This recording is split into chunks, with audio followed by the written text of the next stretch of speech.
And the world's a better place because you were to join us. My name is Matt Brown, and I am the host of the Productive Conversations podcast. And let's talk about week 5 of the college football season, where there were major shakeups in the top 10, Mm. insane big developments in the SEC, a lot of upsets in your upsets, and some major injuries to talk about. So we'll do all of that and talk about our newest top 25 poll for week 6. So let's go with it. Ryan, how are you? It's good to see you. Me and Ryan Page to talk college football week 5 and our weekly recap of the college football season. That's right. I'm glad to be here. And yeah, there was a ton of upsets this week was definitely a week of underdogs overperforming. You know what I mean? For lack of a better word. Um, yeah, a lot of upsets this week. A lot of shocking finishes this week. Just how we like it too. Oh And yeah. before we get all into all of that, just quick notes. I want to remind you to like and subscribe to the Productive Conversations podcast on all podcast platforms and YouTube. And don't forget to check out exclusive content regarding the show across all social media platforms. We're on Instagram at Productive Conversations Podcast, X and Twitter at ProdCoverPod. We're on TikTok at Productive Conversations and Facebook at Productive Conversations. And always check out our presenting sponsor, Magic Mind.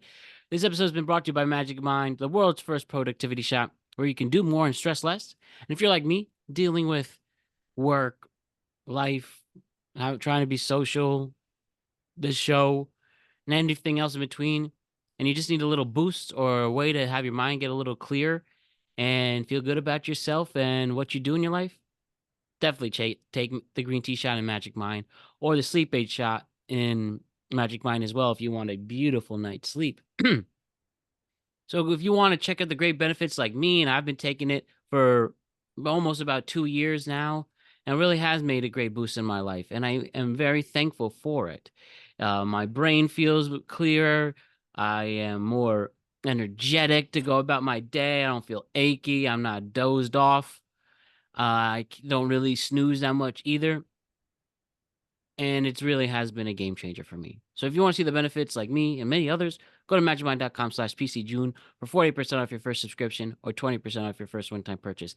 That is magicmind.com/PCJune for 48% off your first subscription or 20% off your first one-time purchase. Magic Mind, reclaim your brain. All right, so lots to do. So let's get into it right now. Me and Ryan talk about week 6 in the college football season. And let's talk about that very chaos that I mentioned at the top. hmm The two highest profile games of this week resulted in major upsets and a major restructuring of the college football playoff picture. hmm We have Oregon knocking off Penn State in a Big Ten showdown.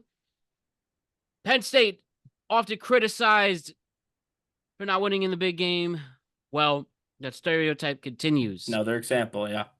Oregon defeated number 3 ranked Penn State in a thrilling double over. Excuse me. Oregon defeated Penn State in a thrilling double overtime game, 30-24 out in Happy Valley. Penn State's inability to quote win the big game narrative was reinforced, while Oregon validated its national title aspirations and surged up the polls, and they make a strong case to be a top 2 team. The key moment in the game, Dante Moore's highly impressive in a very hostile environment.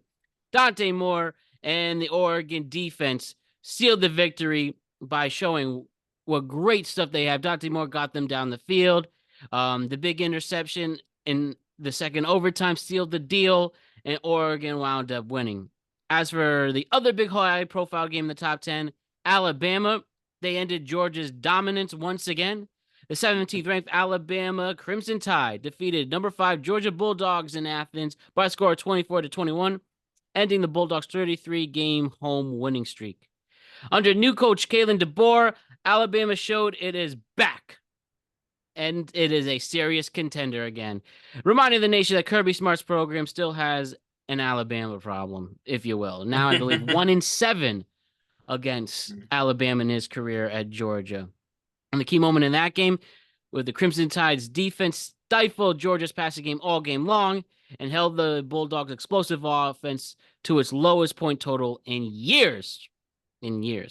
So those two things, Ryan, the Georgia upset over Alabama. Sorry, the Alabama upset over Georgia, Over Georgia, yeah. or the Oregon upset over Penn State. Talk about those two games and its impact. Yeah, well, I think the Alabama win totally changes the trajectory of the SEC, which was already, I think, all over the place. We started this season, people were talking LSU, they were talking Texas, they were talking South Carolina. Like those were the teams people were talking about. Now, no one's really talking about any of those teams in a serious way. Georgia was the only kind of standard bearer, right? Georgia was on both of those lists of the teams that were on paper going to be good and the teams that were actually good when the actual game started. And so Alabama beating Georgia, I think this is a quality win. It was not a massive win, 24-21 being the final score. Georgia did outrush Alabama. They had far more rushing yards than Alabama did. Actually, 100 more, almost 100, a Mhm. little over 100 more. Also more yards per play. So there was certainly a close game at the end of the day, but it wasn't enough to come back from the deficit that they were in, and because Alabama took over kind of early. And yeah, essentially, by the end of the game, it was just everyone doing everything they could to stop the other team from scoring. Strong defense in the fourth from both teams. So I think this doesn't hurt Georgia nearly as much as it helps Alabama. Georgia's still one of the best teams in college football. Um, Alabama, though, just beat one of the best teams in college football, and people were not expecting that out of them this year. So that's good if you're a Alabama fan, as many people are. Do you think Um, Alabama's back? Just one yeah, game over Georgia. That's okay. I Now they have the national spotlight again. yeah, I mean, one, they need some stars, right? The sport needs teams that have a brand. It was supposed to be Texas and Arch. It's not Texas and Arch. So Alabama does make sense. I would hold off on crowning this like their comeback because they jumped up quite a bit from their win against Georgia, which is fine. They're playing Vanderbilt next week, and Vanderbilt was right next to Alabama in the rankings this week. So Vanderbilt did not move much. Alabama shot up. Let's see how they do against Vanderbilt. I think a win over Vanderbilt, especially one that's like by 7, 10 points, that's when you could say, okay, this Alabama team is interesting. They're gonna try and make a run. They have a tough schedule, which, in fairness, is the one true thing the SEC folks like to point out. They've got one, two, three, four, five ranked opponents still left on their schedule. Now, some of that is because of the same SEC bias, but I digress. I do think that a win over Vanderbilt is probably a really good sign that this is a playoff team. Oklahoma is probably their closest. They're most dangerous as of right now, and that's not till the end. That's not till November 15th. So they're gonna have a lot of momentum. Everyone stays healthy, but they gotta beat Vanderbilt first. If they lose to Vanderbilt, I think you're gonna watch the wheels fall off, and the Georgia thing is gonna be more of a fluke win than a course correction. Mhm. Speaking of Oklahoma, why don't we even get into it now to keep it Hmm. keep it going. Oklahoma suffered a big loss over the weekend, and that Hmm. unfortunately is their quarterback position. And John Mater, start Mateer, I quarterback. think. Oh, okay. John Mateer, the Oklahoma quarterback for and also a Heisman candidate. John Mateer is reportedly out for the foreseeable future with a broken bone in his throwing hand. While Oklahoma was on a bye week, so they didn't play, I guess something happened at practice or He had whatever surgery too this and week. had surgery for it. So it's going to Hmm. be Michael Hawkins Jr. taking over for Oklahoma moving forward. What do you think about that, Ryan? I'm not too familiar with him. I haven't seen anything on Michael Hawkins Jr. Have you? I have not. I think the only good news, if you're a Sooners fan, is Michael Hawkins Jr. is suiting up to play against Kent State. That's Oklahoma's next game. So I think the team is good enough to beat Kent State even without their Heisman caliber quarterback. the rest of the SEC schedule is where it gets a little bit tougher. I don't know how long he's going to be out. I don't know that they've said how long he's going to be out. Um, did they? I'll get that for you in a minute, Sure. but Yeah. Michael Hawkins Jr. did play last year and he started four Yeah. games. He did go 1-3 though, Was he and Oklahoma? yeah, for Well, that's Oklahoma. why, because they He's a suck. sophomore now, but yeah, I'm just glancing here at the QBR rating of 123.1, three touchdowns, three picks, averaged about 7 yards a pass, and 783 yards. So okay, I guess. Good John enough to beat Tier, what Kent happened to State. him? Hmm. While Matt Oh is looking that, oh, sorry, go ahead. yeah, I was John gonna say Tier just Sony suffered a broken bone during the game against Auburn, actually, okay. and he played the rest of the game with the injury. But yeah, that's when they found out after an X-ray that there's a broken Hmm. bone, and they have to Fix it. do Yeah. that. So he is expected to return later in the 2025 season. No timetable for that, but it's not season ending. Which is good for them And for next week, sure. and then this weekend will be the Red River game. The one after the Kent, right? Yeah. That so that's gonna be crazy. You want to talk about luck? That's And they gonna say here be there's an outside chance he could actually play, so maybe sooner rather than later in that game against Texas. if he doesn't play against Texas, that'll make Texas the luckiest team in football because they'll get a win over like a top five team without their star quarterback, and everyone will go right back on to glazing them. That's insane. I'm almost angry that that's happening now. But anyway, yeah, I think that obviously downgrade. It's a good team though. They've certainly got nothing to worry about this coming Saturday. The Red River game, of course, could get hairy if they don't have their star quarterback. Exactly. Yeah. Oh well. But um regarding though the SEC though and the major shakeup over there in the SEC. So as we have here, let me just get my notes. So, beyond the Alabama and Georgia game, the SEC saw significant movement with multiple top 15 teams changing places. We got the undefeated Ole Miss defeating number 4 ranked LSU by a score of 24-14 behind a Heisman-worthy performance from quarterback Trinidad Chambliss, vaulting the Rebels into the top 5. Yes, that big loss from LSU as they tremble down. Huge loss. The focus is on Garrett Nussmeier, and will he be able to rebound in conference play?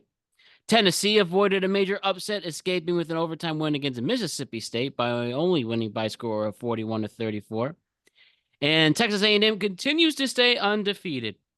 They beat Auburn by a score of 16-10, relying on a dominant defensive effort to stay perfect. So those two schools especially, what do you think? Texas A&M and Ole Miss. I think that that's two real. I mean, they're two really good teams, obviously. But when I was saying that we were just totally wrong about who to pay attention to in the SEC, nobody was really looking at Ole Miss or Texas A&M as like really the top two. I think either one of those teams could end up winning the SEC this year. I would not be surprised to see either one of them as the SEC champions in with the first round bye in the college playoff bracket. They just they're good at different things, which is almost kind of crazy. They're good at opposite things. Texas A&M, like Oklahoma actually. Oklahoma is in there too. They're just they're a strong defensive team. They get after the ball fast.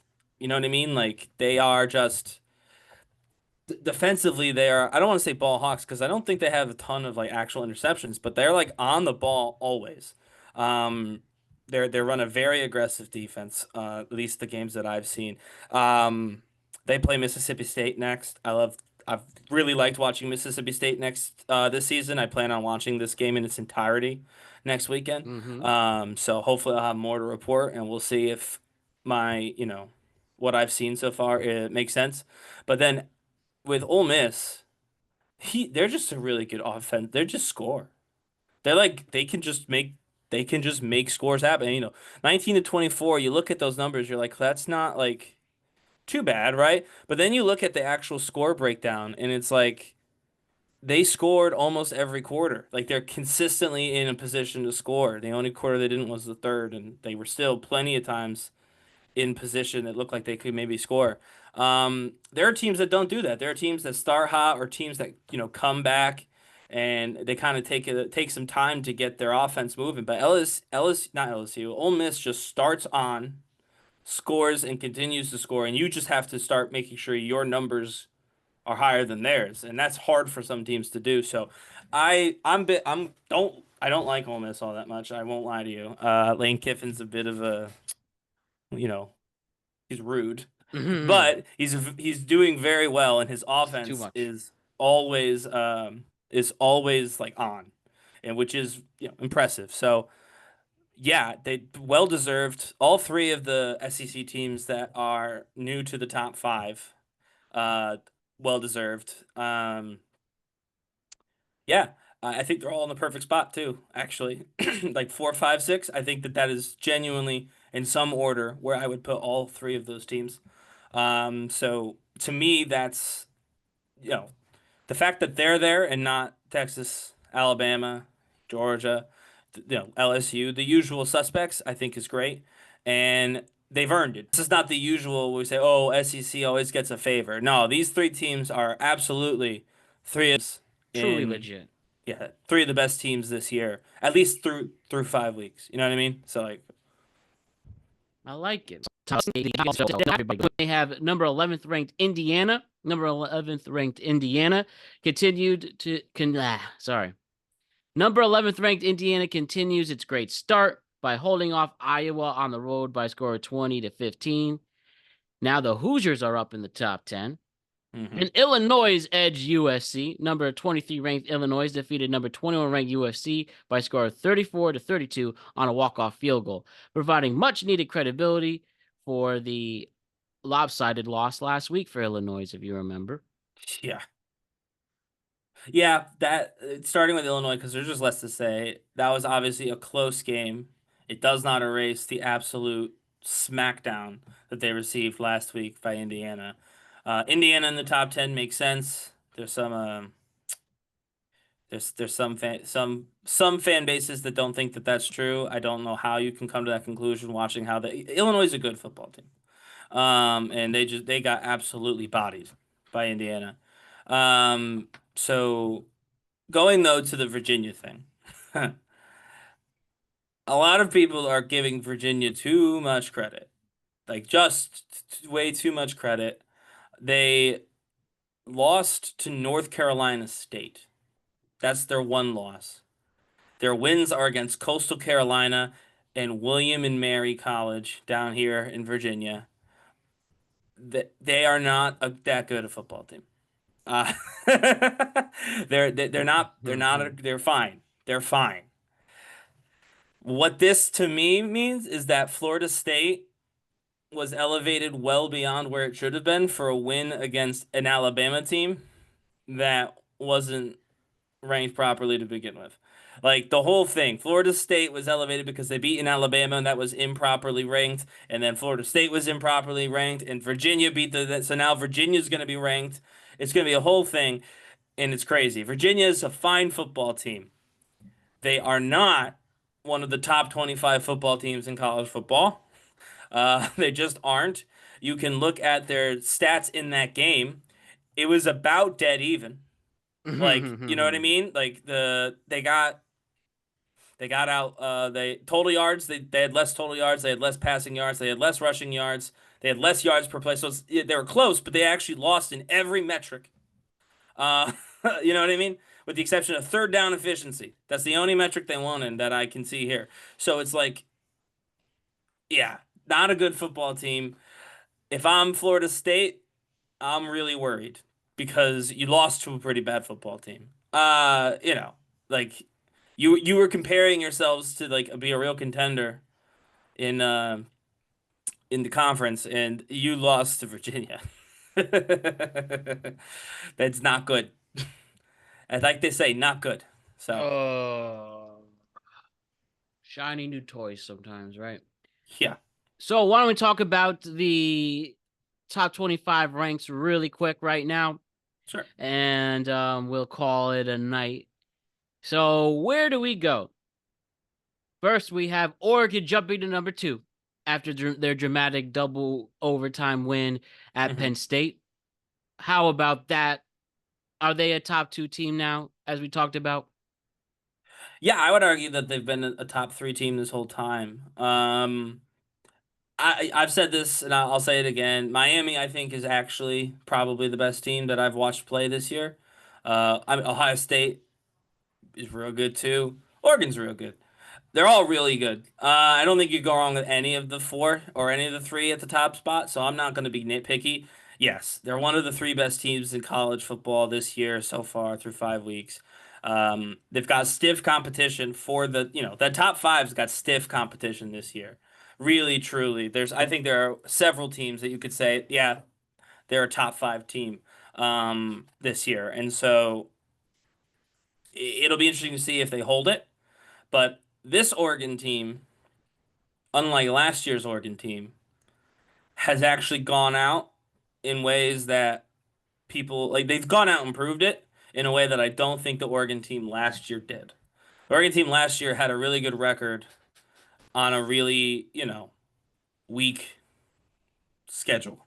Hmm. And when they got into the playoff picture, we saw what that looked like. You know what I mean? We saw them take a pretty bad loss in the playoffs, right?